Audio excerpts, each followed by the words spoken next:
The Port of Miami is one of the reasons South Florida is on the international map. Now, once again, it's attempting to be the saving grace of this area's economy. Ships from South America, Central America, and the Caribbean all stop here at the Port of Miami. It's one of the nation's busiest ports and accounts for more than 175,000 jobs. It all started more than 100 years ago. It was the Greater Miami Chamber of Commerce, or what was known as the Miami Board of Trade, that discovered the port's economic potential. When the chamber started in 1907, the first president of the chamber was E.G. Sewell, who was the first mayor of the city of Miami. Apparently he lost the election and needed something to do, so he created the chamber, and they brought down a guy who was a Harvard professor to help him figure out, what is this community going to do, because we are so far at the ragtag tail end of the continental U.S.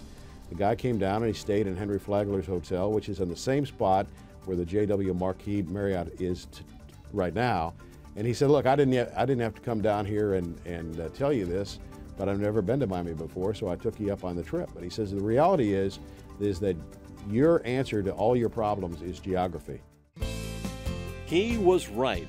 The port now rakes in $18 billion a year. And now there's even more excitement surrounding the Port of Miami. The U.S. Army Corps of Engineers is deepening its channel from 40 to 50 feet. It's kind of an irony, because 105 years ago the chamber was established, and 105 years ago we were looking at dredging that port and developing that port, and here we are 105 years later looking at making it more business friendly, more user friendly. Geographically, we're poised at the front door for North America, so it's the first stop when you come out of Panama and head north. The timing couldn't be more perfect. Dredging will be completed at the same time the expanded Panama Canal opens. Miami will be the only port that's going to be able to handle that capacity at 50 feet. Those ships will bring 30% more cargo on every ship that comes through there. The port's 50 feet will not only allow more cargo to come in, but due to an extended railway line that will be added into the port, goods will be transported out to the marketplace much faster.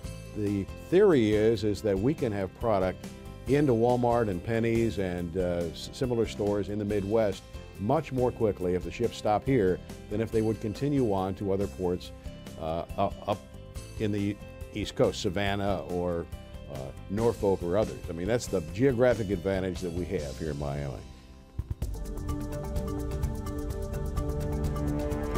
The expansion of the Port of Miami is just one of the goals at this year's Greater Miami Chamber Conference. The organization is also excited about the future state of the city's economy. The ability for us to have the synergy of having a rich and thriving Port Miami along with a world-class airport is just custom made for growth of international trade. Miami's always been known as the gateway to the Americas because of its location, but now is building a new dynamic economic engine that will open that gateway even wider.